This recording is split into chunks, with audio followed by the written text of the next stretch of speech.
Exosome Treatment for Multiple Sclerosis.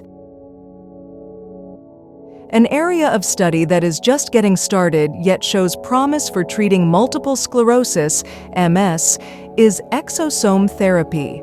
Small cysts called exosomes are released by cells and contain a variety of biomolecules including lipids, proteins, and nucleic acids. They can alter immune responses and are essential for intercellular communication. In exosome therapy for multiple sclerosis, patients are evaluated for eligibility. Exosomes are isolated and characterized for purity and content, followed by administration via routes like intravenous infusion. Treatment response is monitored through clinical assessments and imaging, with close attention to safety and adverse events.